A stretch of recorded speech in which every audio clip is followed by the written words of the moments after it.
te tūnei malai o manu ma whaututu le seunga o wāru whaalena ngā fulua manu ula. I olo waifu nei ma ua tūlima, ma ua lo fia i fo i le atato le sunei, ia ua whawhale nei i li i o le seunga.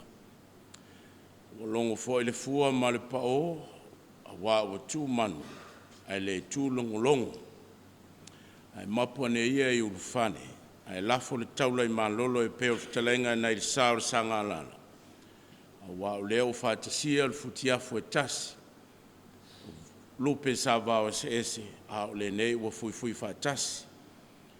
Ai mapu mai ai whale mantu le nei tae au. Tātou te momoli lapalapo o malo. I o tātou wo i le atua e tātou te tapuai, ia mo tātou moli ai le tātou whaasani, ma le tātou whaamanu, e ala i le nei Taulaga Paia. Le aso tātou te patpati ai le alofo le atua, i le talisuanga i le upu, a le talisuanga foi, e alaule le iai lo nanu, i le Tino ma le tōtu Paia. AFIOGA masu maliu maia, Paia maulunga, mai maunga maulunga, se yo lava le whana witi. Le tātou te amataina ai, le nei sauninga i le sisi whātasi o le fua o le manu malo i le suafo le tamā, ma le alo, ma le angang pa ia. Ia whātasi o le alii ma au tau. Tātou o mai, tātou te o iluma o le tua. E mo mua lava no tātou tu ele ma maualalo, whātou ese. Tā pena masauni ai, tātou i o tātou loto ma mafau whau. Telo teimi tātou te se mo tātou whifuli tua i ai, ai longona fo ilo tātou whātau wā.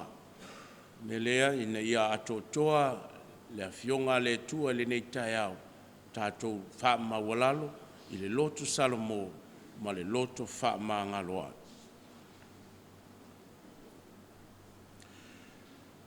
O te tau i le tua e ona le manauma, na o tau soe, Wam tua salava i umafofanga.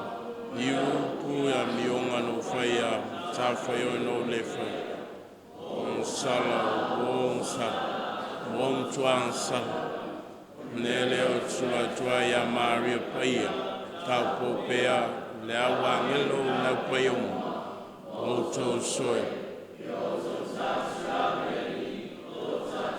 Alofo mai ai tātou le tua e ona mana uma whamangalo i tātou i tātou ang sala, ma TAITAI i tātou i le ola e whāwawau.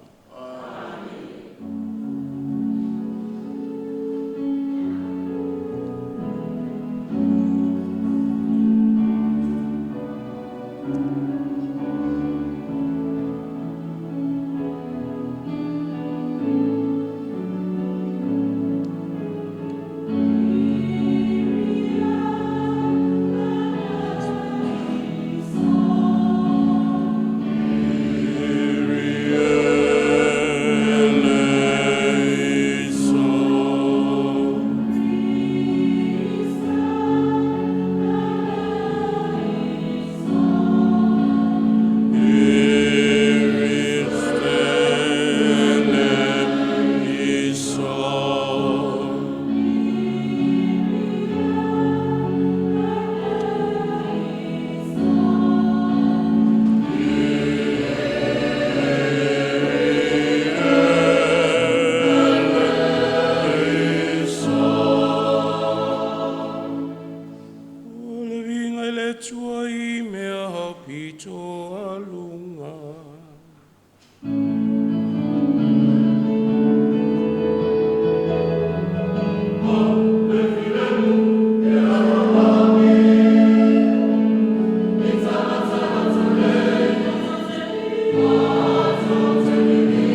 Le tamai e taitai nei mātou e peo nei taitai na le ngau singo me ma muli muli I lau tu la fono le alofa.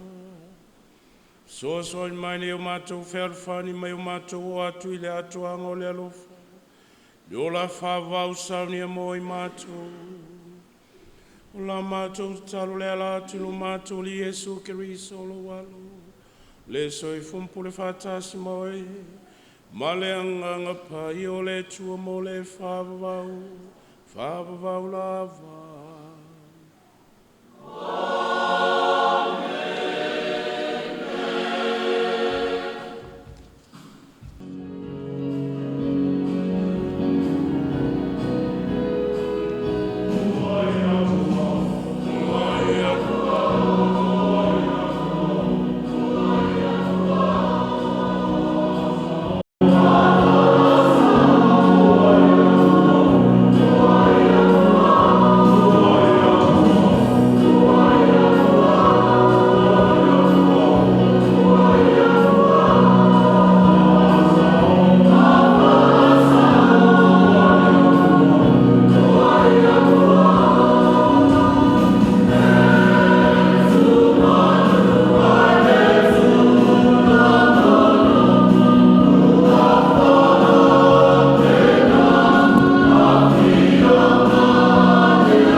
O le fola folanga, ma le tusi al profeta o Malaki.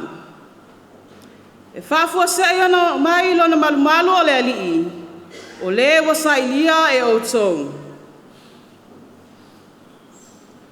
Whauta, o te tuina atu la o Savali, na te sauni le ala i o uluma, e whafua se ifo iana o mai lona malumalu o le alii, o le wasa ilia e outou. O le angeru lava lea le whiangainga, o le wa outou nau nau iai. Whauta, e awhia mai lava o ia, o whetalai mai ai le ali o au. Au ai se na te lava atali le aso lo na awhia mai. O ai foi se na te tūlai, pe awhalia mai o ia. A wā o ia e tusa ma le awhia le tunu auro. E tusa foi ma le moli a le ta ofu. E nofo o ia, o le tunu mu whaama mai le ario, na te whaama mai na le whanau ngā levi, na te whaate e sa foi le ele ia te I lātou, e pei o le auro ma le ario, lātou te awatuai le ali I le taulanga, e whai I le amia tonu. O na mali ai lea I le ali I le taulanga Utah ma Jerusalema, e pei o aso o le babau, e pei o tausanga ana mua. O le upu a le alii.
o le tusi ia e peru.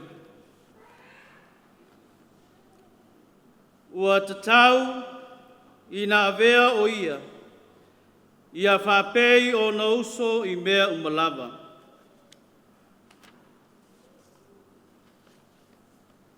O le nei, ina ua iai le whanau le tino tangata ola, na whapea foi o na ua iai ia te ia. Ina ia whaumatia e ia i lona maliu, o le ua iai le malo e oti ai, o le ti apolo lea. Matu sauno ina ai i lato uma, o e na whaapolonga ina i o lato o langa uma, o na o le matau i le oti. A wā e moni, e le fesosoani o ia i angelu. Pei taiane, o le whanau a peramo o lo fesosoani o ia i ai. O le melea, ua tatawai ina ia avea o ia whapei o na uso i mea umalawa. Ina ia whaia o ia ma o si taulang sili, e alofa, ma wha maoni i mea ale atua.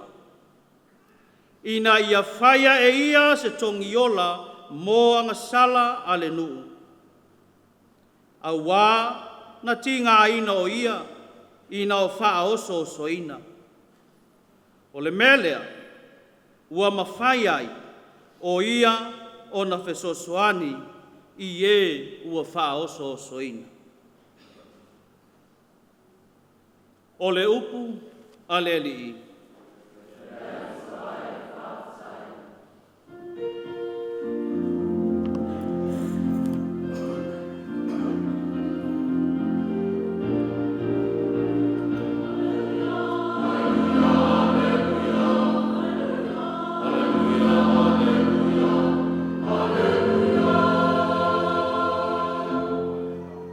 O le malamalama e wha malamalama inu e se. Ma le malamalama o lo unu o Israelu.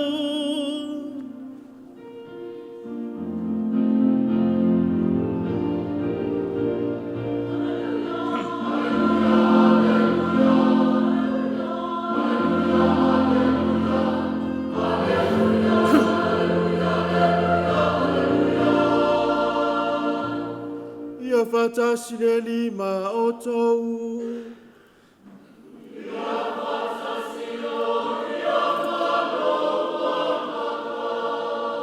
O le fola ngale tala le leia le lima le evangelia pa ia Luka.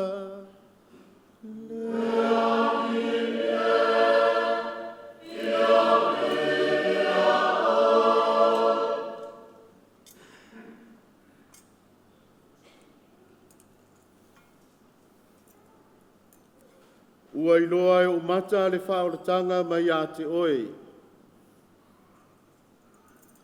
Ua atoa o na aso le whamama ina o ia, e tusama le tūla whono a Mose, o na la au mai ai lea ia te ia Yerusalema, e tu ina atu ai ruma o le ali, pe iona tu sia le tūla whono o le ali, o tamatane ulu matua uma e ta ua ila tōu e pa ia mo le ali. E amatu fo le taulanga pe ona fai mai ai o le tula fono le li. O le ulunga manutangi, po tamai lupe lua fua. Fau ta foi sa Yerusalema le tangata, e ngoa ia Simeona. O le tangata ami o tonu o ia male ami o tua. Sa faa talitari atu o ia le faa mawhanawhanaina o Israel. Wa ilunga ia te ia le anganga pa ia. Wa uma ona faari ia te ia e le anganga pa ia. Na te leiloa le oti se ia mua ilo atu ke liso o le ali. O le anganga ua arua ia i le manu manu. Wa au mai le tama o Yesu e ona matua.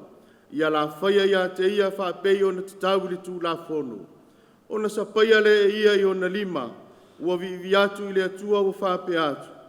Le ali ie e te tuina atu nei lau au na i alu male manuia. Pei o lau AFIOGA. Wawa au iloa e o mata lau whaoratanga. Wa e saunia i luma onu umalawa. o le malamalama e whaamalamalama ai nuesi, ma le mamaru o lou nuu o Israel. Ua ofo lava lona te mama lona tina, i mea ua tā ua ia te ia. Ua whaamanu ia tu Simeona ia te ila ua, ua whaiatu fo ia Maria lona tina. Whauta, ua tūle tā manei e pā uai matoe tutu wai tangata e toa tele o Israel. E whai foi ma whai longa, e tau leanga ina. E tu ia foi lou lava loto i ati le pelu. Na ia whaadia mai ai manatu o tangata e toa tele. Sa iai foi le perfeta fafine o ana, o le afafine o Fanuelu, o le tua ainga o Asera. Wa lo matua o ia, sa lanu lofo malanatani, i tausanga i fitu talu ino tau pou. A ua oti lanatani, o na tausanga ua tusa ma le valu nga furu ma le wha. E le ialu ese ia i le maru maru. A ua au auna o ia i le atua i ana pongi ma tāru sanga i le au ma le pō. O lea lava i tuaso o sauai o ia, ua whaafitai atu i le atua, ma tautala ia te ia i tangata umalava, e na whaatari atu le tongi ola i Jerusalema. Mo uma na whaia i la ua o mea uma e te tau le tū la whono le ali, o na fo i atu lea i Galileia i la ua ai o Nasaleta. Ua tupu le tama, ma ua malosi lo na loto, ua tumu i le poto, ua iata ia fo i le alofa o le atua. O le tala le lei ale ali i.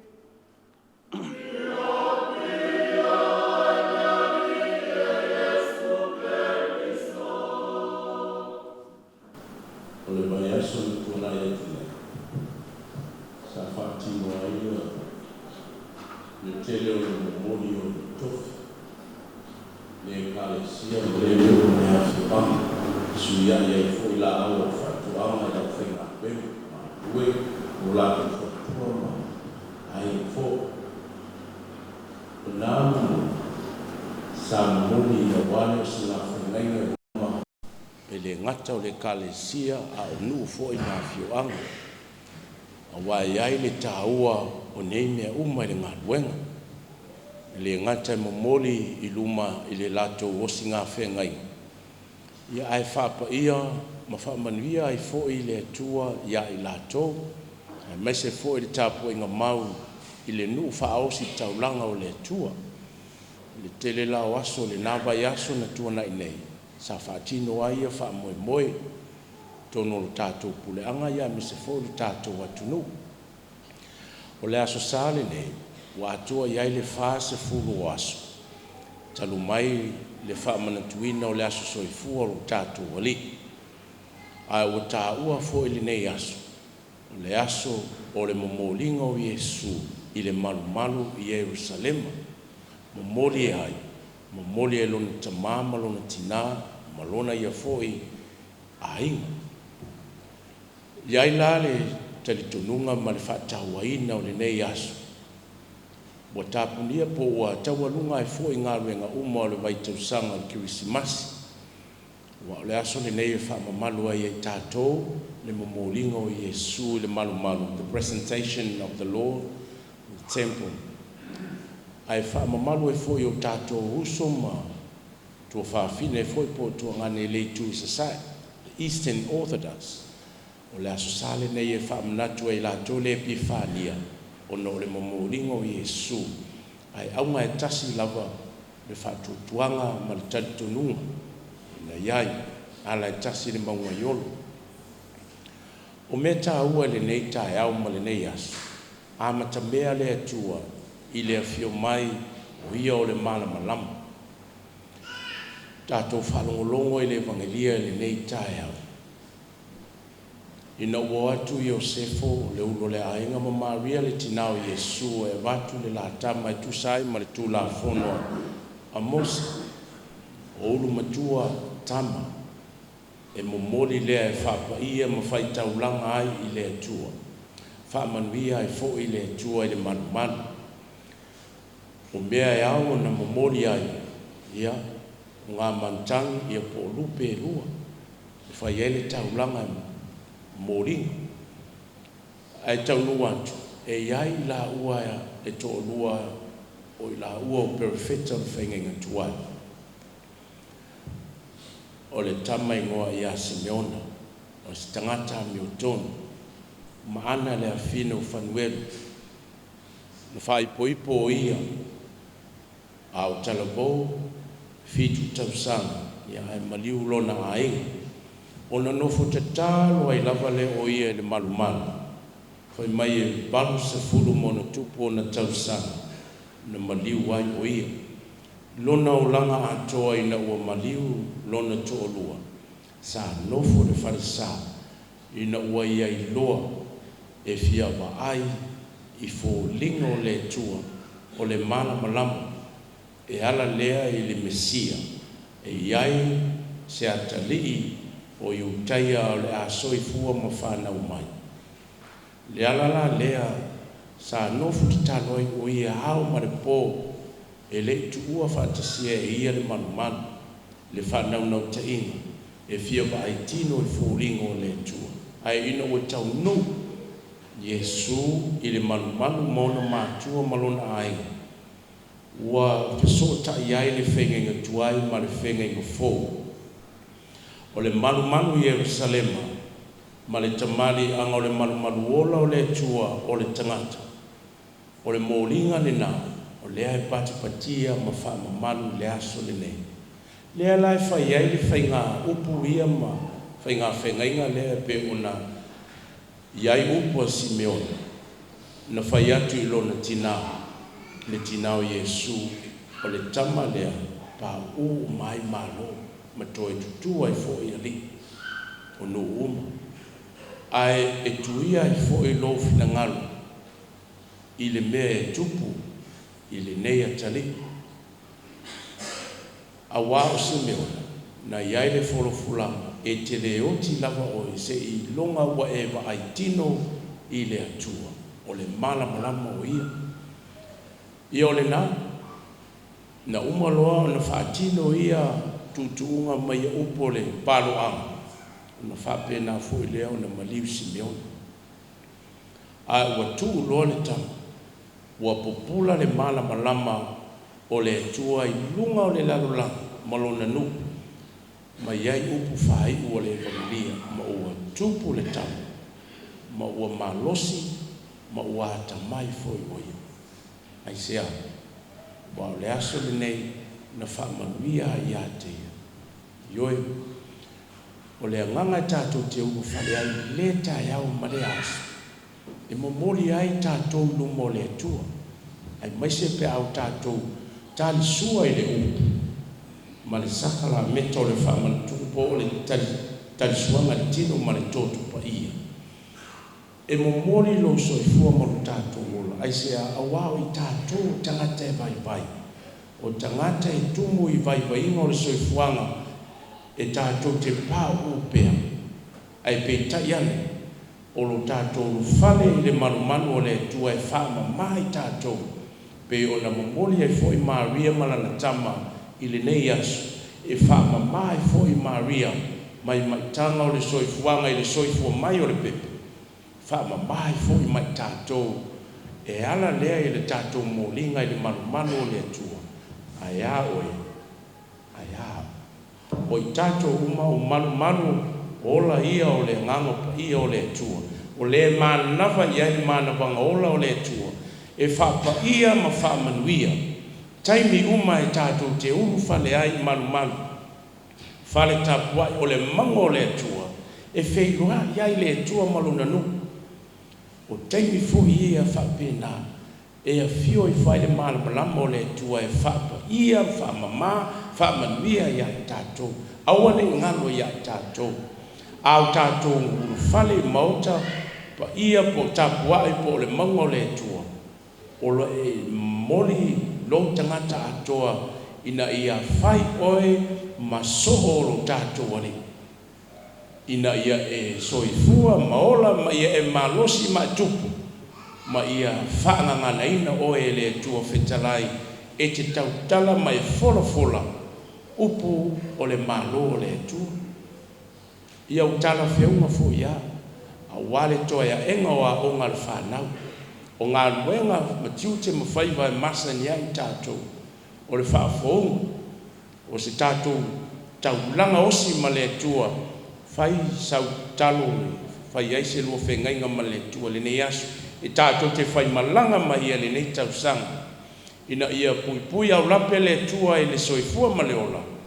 Te talo mo oe, te talo mo lo ainga. Ia tupunga mai ia i tātou. Nisi o e whai masuli o le malo le langa. E mo moli i alo ma whanau. Whapa ia a wā wa onga. O tiu te whai o tātou mātu. Ia e le ngata i leo le lautele. Ina ia tāpua ia whaiva. E tua au. O mātua o tua au. E iai le aso le nei le momolingo o Yesu. Grandparents, o le whaiva alo filima. Tāpua i whaiva. Te talo tu i le mori pupanga. Whiula ia le muli la ma whape nā ona o tātou te talo e leo noa e tāpua ia whaiva o tātou o le mafuanga le nā le patpatia ma whamanatu ai le tāu o le aso nei ina ia ave ai tātou e momori lumo le tua le ngata i lea na ia o tātou taula pea i le whātua tua i le talitonunga o le tua o le malamalama ua susulu ifo i lunga ia i tātou. O le winga ua wha malamalama ina o wala e ala i tusa ma le polo inga ia po hawa onga. O le malo le langi na i o tātou au whaatasi e wha o mau lima whaatasi. Tātou o i le tua e manui ai tātou. Tātou o ese ma le o langa tuai. O leo o tātou i ai nei tau sanga fau a o le olanga fau, o se moe fau, o se wha moe, a o se taula inga mo tātou, le a ngai le tua o le malamalama. O na matango fia i lea o le a ngango le nei asu, tātou te patpatia, mo tātou wha mamaluina, wha manatu mai pea ia te oe mao, le tāua o le momori o oe luma o le tua. Sia a wai talu mai le baptisonga na tātou talia ai me alofa ma le tamau ai o le tua e whauru whale i tātou te tono lona nuu ma lona au ainga o oe o le au awha le tua o oe o le mea whainga ruenga le tua o oe o le suri o le tua o oe o le tamasa o le tua i le soifua au na o le tua lela iai le aso le nei o le momolingo Yesu le malumalu i ona mātua, o le momolinga foi leo i tātou. Tātou te muri mai tuai lava, tūlanga auro tātou o li e whai tātou maso. E whai tātou mo na suri le ngā ruenga, e le nao le kālesio tu tono a inga, tono nu. Na ia tautua nā mai tātou, le wha oloanga, le wha tamau a inga ina o tātou, le wha pa i a ina o oe mau. Le aso le nei le amatanga o le nei tausanga i lana sāwaling. O le tātou fōlau, e te le ainu tau ma whaafi tau, ai peta i ane, o le lava e maulo na whaatutua, mau le tō vai.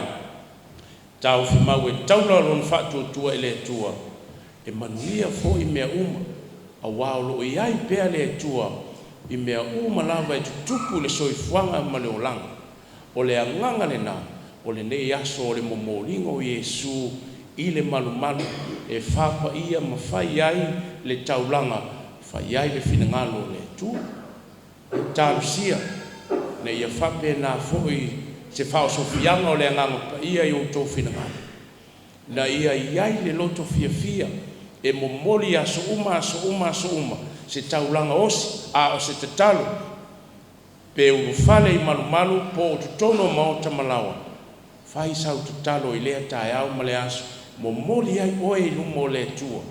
E wha manuia wā whaiva matiuti, wha manatu mai peia i tātou, e iai le tua o au, o le tua o Israel, o le tua o le alofa, o le tua e tāpasa e wha manuia ma taitai ma leo i tātou i taimi uma. Le ala lea, mafu ai le aso le nei, wha manatu mai ai tātou, le tāua o le mōlinga o i tātou e ala ia Yesu, o ia o le malamalama o le epifania, ua whaali le tua ia i tātou. Alofa mai le tua ma ia whaamanuia i le tātou fōlaunga ma le tātou sāwalinga. Ina ia aua manu, aua ne i o tātou whātutu, i ni vaiwainga ma ni whaale tonu, a ia mana tua le tātou sāwalinga le nei tausanga, e ala lea i leo singa whea ngainga a lea tua ma le tangata, e pei ona iai perfeta o le whaingang tuai, lea wafio mai Yesu, o ia o le whea ngainga fō, o ia o le malu ola, o le malu fō, o le malu e sulu iai whanau le tua i so o se mea tātou te hanga iai le nei soifuanga.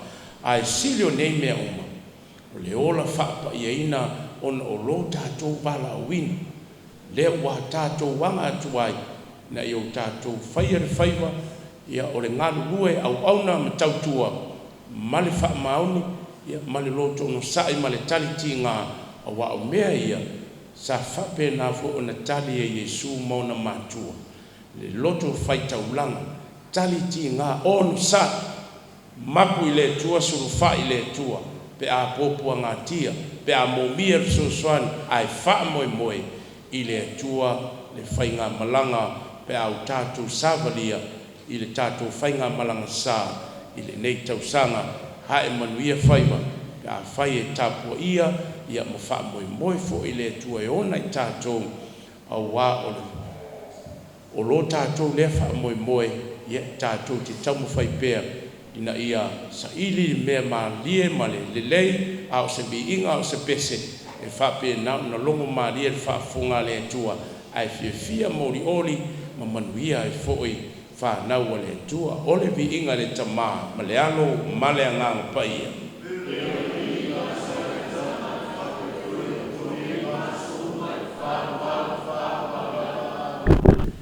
Tātou tutu lai nei, wholofola le tautinonga o lo tātou whātutua, o te whātutua i le li e tō tasi, le tamai ona le malo si malava, le nwhai le langi ma le laulangi, le uma ia mero vai.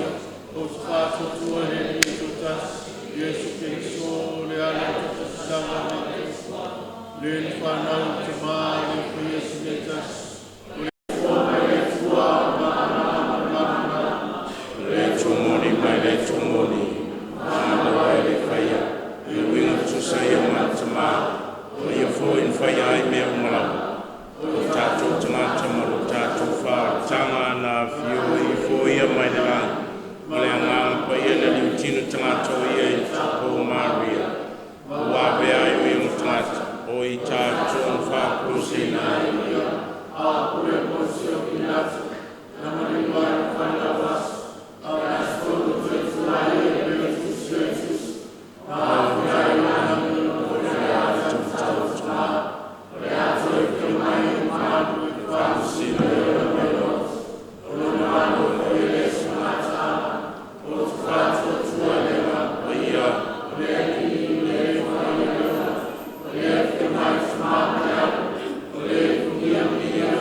tātou whanaunga o tātou na onga mo tātou umalawa I lungo le tuaiala I tātou tālu. Ia tātou talosia le Taulaga Paia, o na uso e pikopo.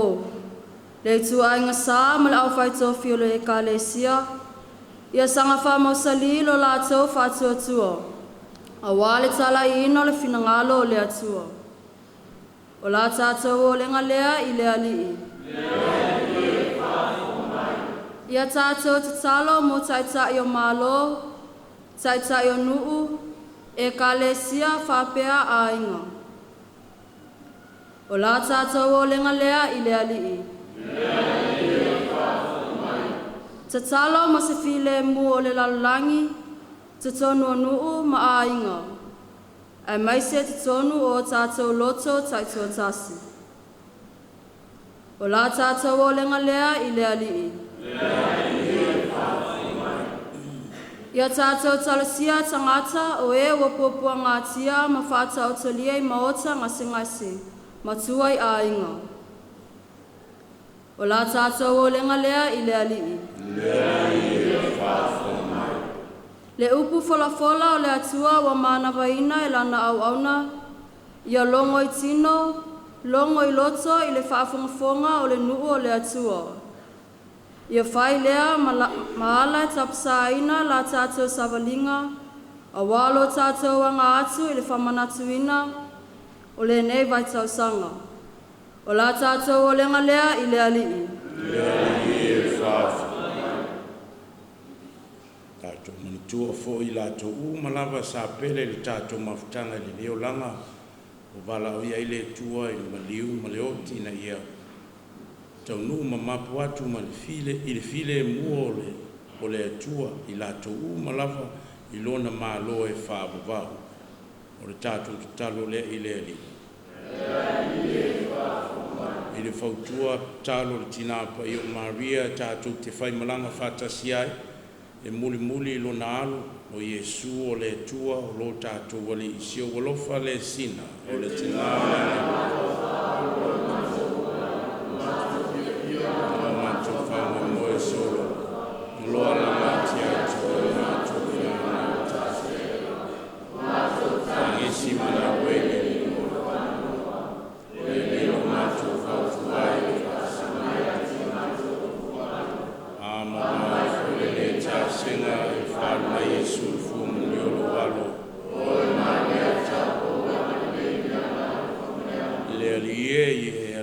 Ma ia e whāo o mwhāsusuru mai lo mālamalama I lunga ia I mātou na ia vea ai mātou o so o lo mālo malau ngā ruenga mātou te fola whātamā o inga I mātou I lau tu ngā oa na ia momori whātasi atu ai mātou I lau whio e te whāpa ia ma e whāmanuia e rātu le I lo lava suafa I le whāvavau lava Amen. Oh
tali lea le tātou nei taulanga le tua le tamai o na manauma. Ia te tia le taulanga mai lima, o le lima mai mana o suafa.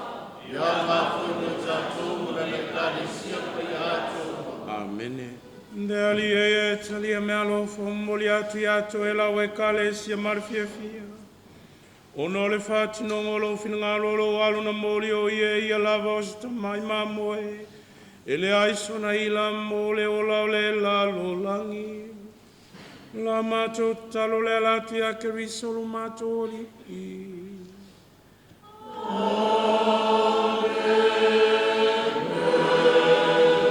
Io fatasi o le lima oto. Io fatasi o Inasia e o toloto.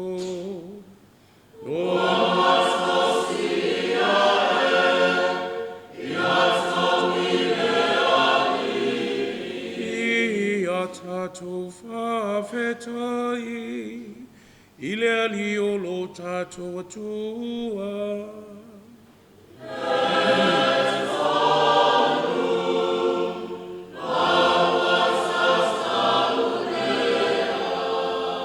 Male tua soi fu fava war malo si malava. O se mitam tanga faya moi mato hir fafta ya tu elatia Yesu Keriso lo mato ali. O le aso nei o lo walo, le wawai lo mamalo e whawawau, na mamoli nai le malu mana whali e le nganga paia. O i o le malu o Israelu ma le malamalama o atu no uma. Ua fia o mato loto wau mato vai lau whalo tanga. Mai ai ni ona mato fatasi mange luma le au paia. E vivi atu i ato e whawawau.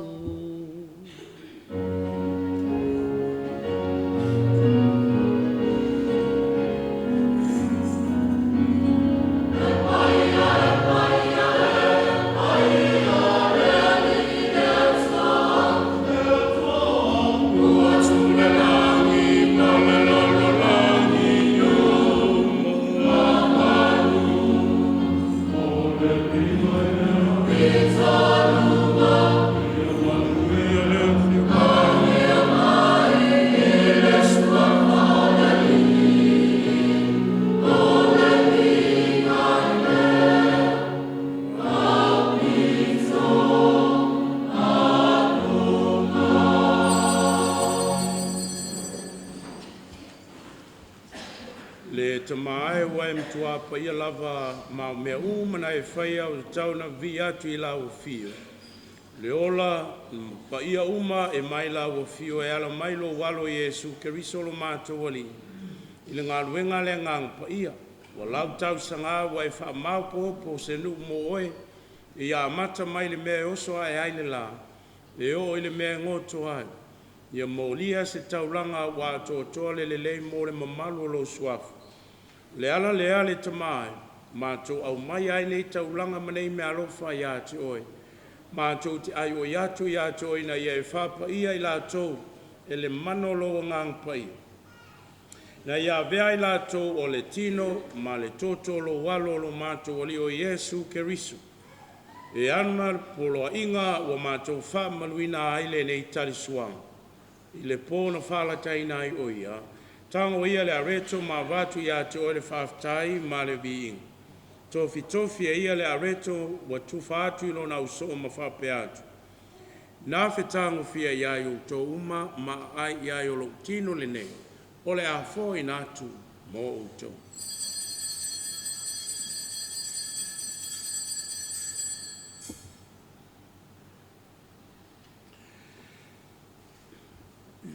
Maea tali suanga, na tango ia le ipu na toea vatu ia te oe le whawhetai marviinga, na tu atu le ipu i lona uso ma le whape atu. Nā whetango fia iai o tō uma ma wheinu mai ai, le ipu le nei o lo toto, o le toto le whengenga fau ma le whawawau, o le a wha malingine ia mo o tō mtangata uma, mo le wha maangalo ina o sala, i o tō whaia le nei sauninga o le wha manetunga oa.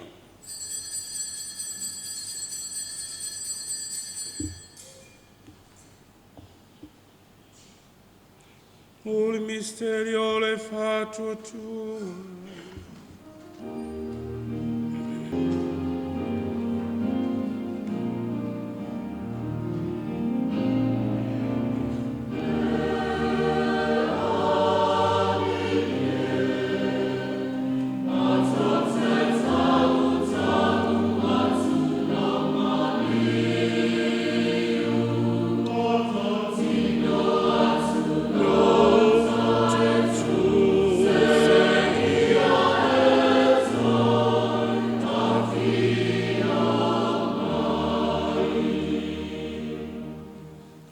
Mai au mātou mana nātu le maliuna talielo walo molo mātou whaalotanga o lona toi tu mamalu malona awhioa i le langa malo mātou sauni atu e whawheloa i a te ia pe ato e whio mai mātou te momoli atua i atu oe no le nganga whawhitai i le neitau langa ola mare pa ia i e whawhonga alofa mai i le molinga lau e kāle sia malo nei num mai e sirisila i le mea whai taulanga i ona leoti lea ua toi whaalele ai mātou i lau whio. Fua ai mai ai mātou ua tāli sua i lona tino malona tōtu paia i o mātou whātumuina i le anganga paia ma i avea ai mātou o le tino ma le anganga e tasi i a keriso. Ia e whaia ia i mātou se taulanga tu mau i atu oe ma i a whaingo whiau na mātou maua le manuia o lau au paia Fatasi e mamaria o le tina tau pou o le tua, ma Iosefu pa ia lantani. Fatasi ma lau apostolo o le au mori mau, ma lau au pa ia uma. Ma tau whalongo lango i ai i le fesosoane mai o ala tau tarusanga fai tu mau. Le ali e, i a vea le nei tau langa o fai ai la ma tau whale lenga maoe. E whaatele ina ai le file e mu, ma le whaola tanga o le lalolangi atoa, i e wha maru sia le whaatutua, ma le alofa lau e kale sia, wa au mau le nei soi fuanga ma le nei o langa. Lau au au na le tamapa ia i a Francisi, lo mātou a ke kupo i a Mosese whapea i kupo uma o le tuang sa, le au fai tofi uma, whapea lo nei nu, mai la tou toi fuateina mo lau fio, ma tangata uma o mawaina e lo walo mo o ele tamae, whafafonga i tarusanga le whanau, wa e whapoto ina nei o lumu. I le anga le leima le alofa i e whatasta si au whana uma i so se i tū wala tō au mauai. Through him and with him and in him, O God, Almighty Father, in the unity of the Holy Spirit, all glory and honor is yours, forever and ever.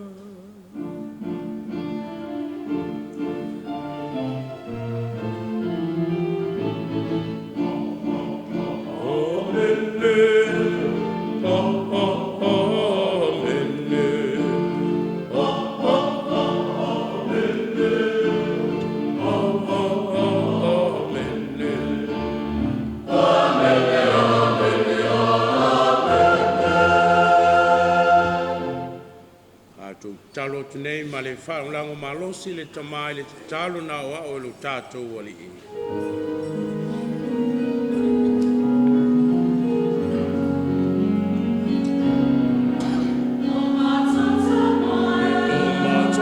Lord.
mātou le alia mai le anga mai ai mātou le file mui o mātou aso. Ilo alofa muti vale fasa mātou mai le angsala. Pui ai mātou mai atu ngalunga mātou whātatali atu mare whamoe fia. Mo le fio malo mātou whalo Yesu Keriso.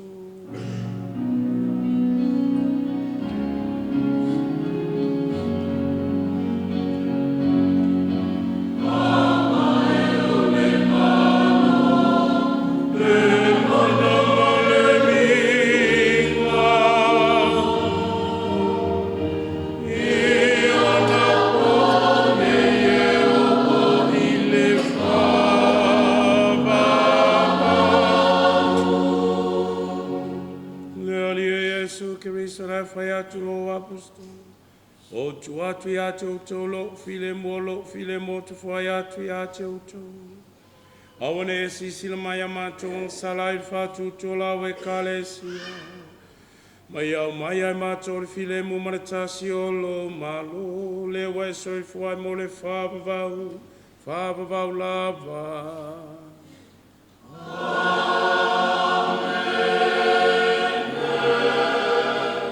Te utau tu mau o le file mu o le alii. Tātou whasoa le file mu o Keriso. O le file mu o Keriso.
Yesu Keriso le alo le tua le tamai mamoe le tua o le na momoli le nei aso ma vesea fo yang sala le lalolanga. Manuia la tau mai tato malapa o vala ulia la na tali suanga paia.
ina e whau, taunu ina whamoe moe o Simeon.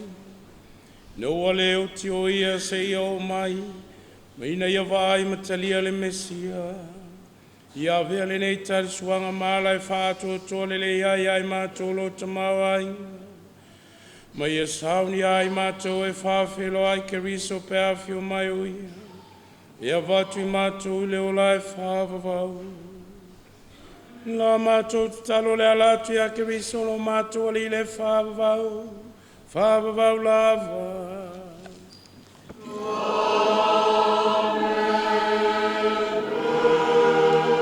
Ia whatasi le lima oto. Ia whatasi le Amanuia le tua ia tau leo na le mana umau le tamau le alo. Ma le anganga paia.